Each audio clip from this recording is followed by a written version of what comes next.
Bonjour, je vais vous montrer comment changer la caméra arrière sur un iPhone 6S. Donc il faut remplacer cette caméra tout simplement si vous n'arrivez plus à prendre de photos, vidéos, si l'image est floue, les couleurs sont fades, etc. C'est très simple, il y en a pour moins de 10 minutes.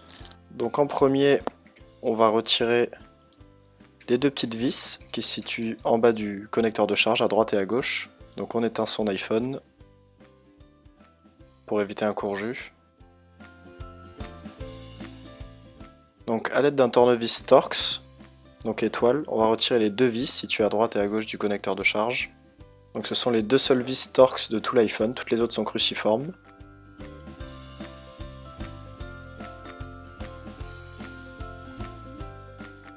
Alors à l'aide d'un Isezamo, donc c'est une spatule très fine, on va retirer l'écran de son châssis en le passant entre la vitre tactile et la coque arrière de l'iPhone. On peut aussi utiliser une ventouse mais c'est plus simple avec un Isezamo. Donc on le fait coulisser tout le long du téléphone.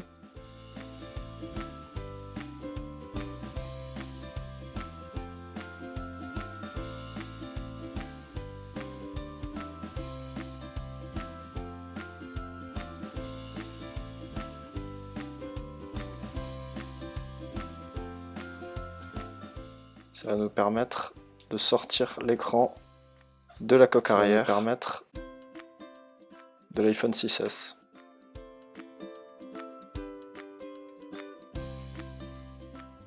Donc on essaie de faire doucement le levier pour que l'écran se déboîte de son châssis.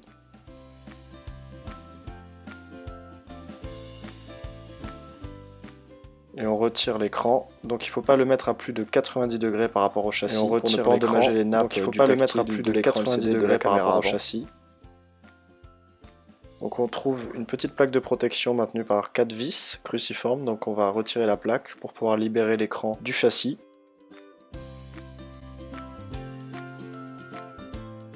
Donc faites attention puisque chaque vis a une longueur bien spécifique. Donc ce que je vous conseille, c'est d'utiliser un patron magnétique pour bien vous repérer lors du remontage.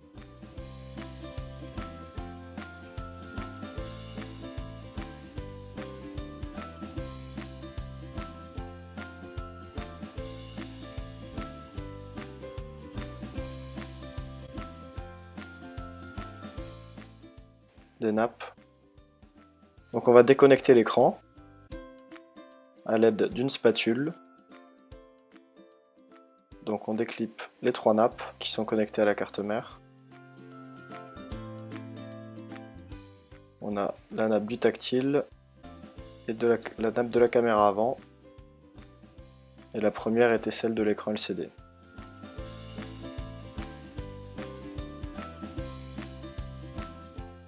On sort l'écran.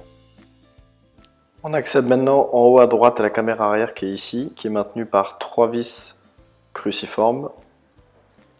Donc il y a un petit support métallique qui maintient le dessus de la caméra pour que la caméra reste bien maintenue sur la coque arrière de l'iPhone. Donc en premier on va retirer les vis cruciformes pour libérer cette petite plaque en métal. On accède directement à la caméra arrière, donc on retire la nappe qui est maintenue sur la carte mère.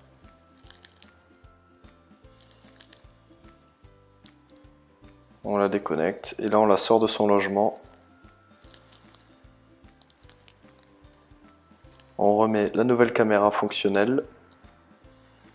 Processus inverse, on la reconnecte sur la carte mère.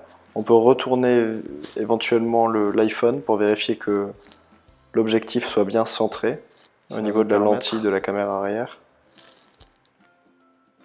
Et on remet surtout la plaque de protection métallique qui permet de bien maintenir la caméra.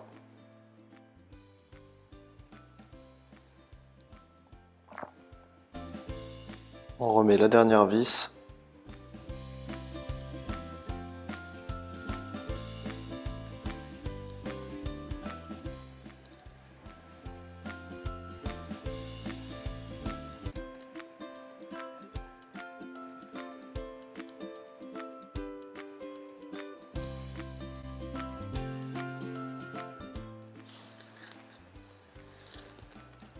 Et on a fini le remplacement de la caméra. Il ne manque plus qu'à remonter l'écran. On va pouvoir remonter le nouvel écran complet sur la carte mère. Donc processus inverse, on va reconnecter les 3 nappes. Donc la nappe de la vitre tactile en premier. Ensuite la nappe de l'écran LCD. Et la troisième nappe, caméra avant, écouteur interne, capteur de proximité, capteur réduction de bruit. On va revisser la plaque métallique.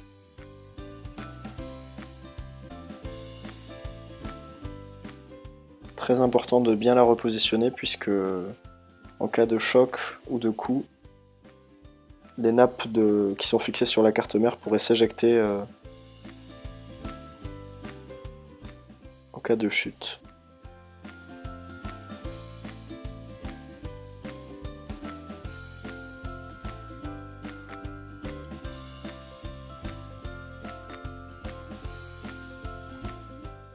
Surtout maintenez bien à 90 degrés, pas plus, l'écran par rapport à la coque arrière, pour ne pas endommager les nappes. Parce que ce sont des nappes très fragiles qui se déchirent assez facilement. Donc faites bien attention lors du remontage.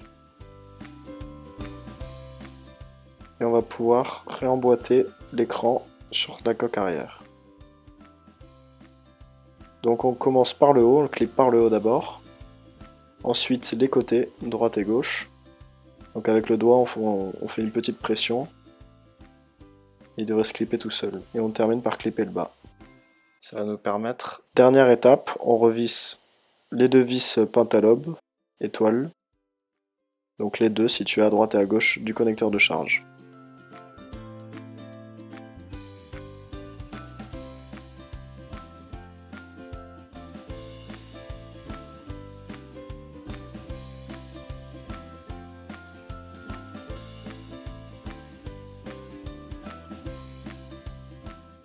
Notre iPhone 6S est enfin réparé, il ne nous reste plus qu'à l'allumer, alors je vous conseille de bien tester le tactile, de regarder si l'écran LCD fonctionne bien. Merci à tous et à bientôt sur le site toutpouriphone.com.